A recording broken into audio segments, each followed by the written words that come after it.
धन्यवाद सभापति महोदय।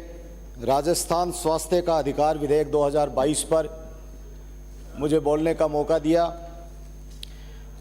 सभापति महोदय, ये बिल निश्चित रूप से आनन फानन में लाया गया है और इस बिल के ऊपर किसी भी तरह के विशेषज्ञों की राय नहीं ली गई है, न इस बिल के ऊपर पूरी तरह से विचार किया गया है।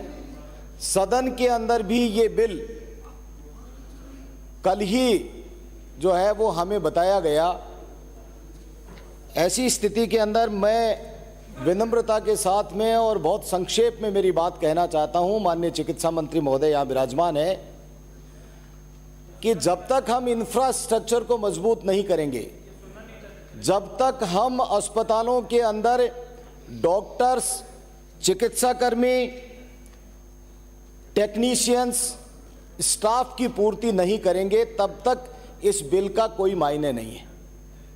मैं मेरे विधानसभा क्षेत्र रतनगढ़ से उदाहरण के तौर पर एक छोटी सी बात कहना चाहता हूं।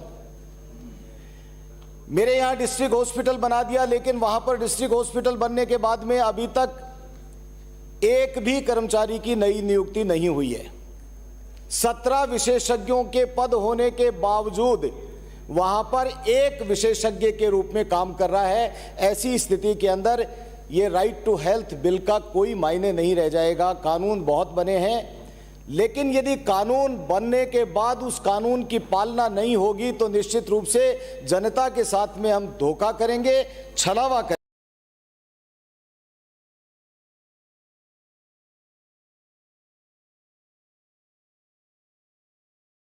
और आप लोगों को कह दी, उन बातों को रिपीट नहीं करना चाहूंगा, लेकिन मैं आपसे ये बात जरूर गुजारिश करना चाहूंगा, इल्तिजा करना चाहूंगा कि ये जो शुद्ध खाद्य पदार्थ और जो मिलावटी पानी, ये बिल में इसका जिक्र किया गया है, जब तक हम ये नहीं देंगे तब तक इस बिल का कोई मायने नहीं होगा।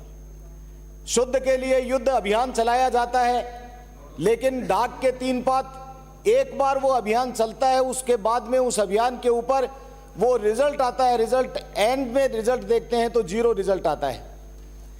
पानी के लिए अभी बताया ही है, हमारे यहां जो पानी आता है, मेरे चूरू जिले के अंदर जो पानी आता है, दांत देख करके कोई कह देता है कि ये सरदार शहर का रहने वाला है।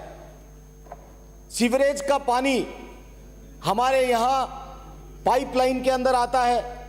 ऐसी स्थिति के अंदर जब तक हम इनके ऊपर पूरी तरह से निगरानी करने के बाद उनमें सुधार नहीं लाएंगे, तब तक इस बिल का कोई मायने नहीं रह जाएगा।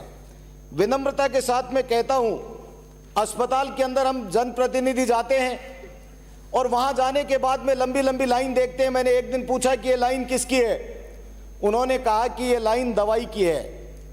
दवा के लिए लंबी लाइन में 1.5 घंटा लाइन में लगना पड़ता है, 2 घंटे लाइन में लगना पड़ता है। मैंने कई बार कहा कि काउंटर्स बढ़ा दीजिए।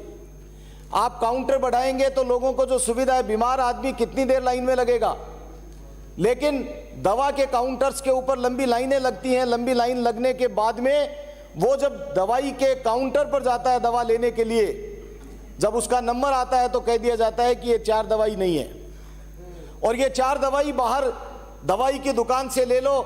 ये इस तरह का खेल एक जगह नहीं होता है, ये पूरे राजस्थान के अंदर होता है। मैं विनम्रता के साथ में निवेदन कर रहा हूं सरकार से कि इंफ्रास्ट्रक्चर डेवलपमेंट के बाद ही इस तरह के बिल को लाया जाए, क्योंकि और इस बिल के ऊपर क्या दिक्कत है, इसके ऊपर चर्चा करनी होनी चाहिए। हम कोई कानून बनाए, हम सिर्फ इसलिए कानून नहीं बनाए जल्दी में कि हम राजस्थान के अंदर नंबर 1 आ जाएंगे। हम कानून बनाने के लिए राजस्थान का नाम हो जाएगा कि पहला स्टेट है जिसके अंदर राइट टू हेल्थ बिल लेकर के आए थे हम लोग।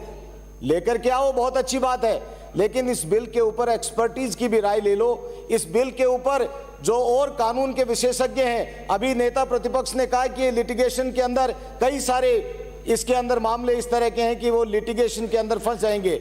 हम जिस उद्देश्य के साथ में ये बिल लाना चाहते हैं, वो जब तक उद्देश्य की पूर्ति नहीं होगी तब तक इस बिल का किसी तरह का लाने की कोई जो आप लोगों की मंशा है वो पूरी नहीं होगी। मैं चिकित्सा मंत्री महोदय पधार गए, मैं विनम्रता के साथ में कहता हूं कि जो कमियां हैं, आप चले गए थे, मैंने कहा है कि सबसे पहले डिस्ट्रिक्ट हॉस्पिटल हो, मेडिकल कॉलेज हो, CHC हो, PHC हो, सब सेंटर हो, उनके ऊपर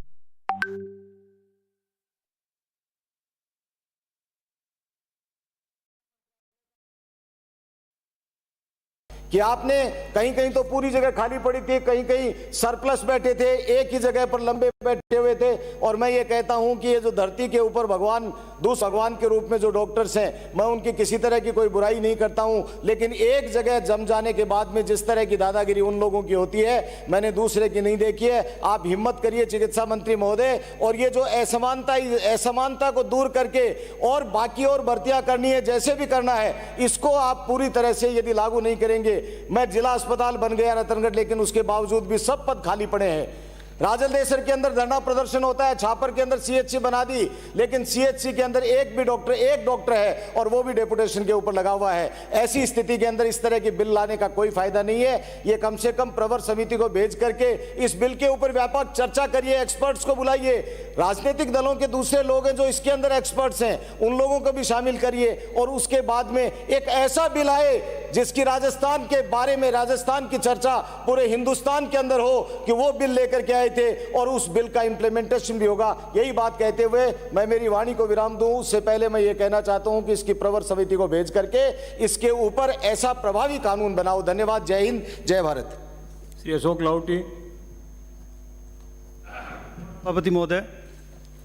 सभापति महोदय, सरकार राइट टू हेल्थ देने वाला राजस्थान को पहला और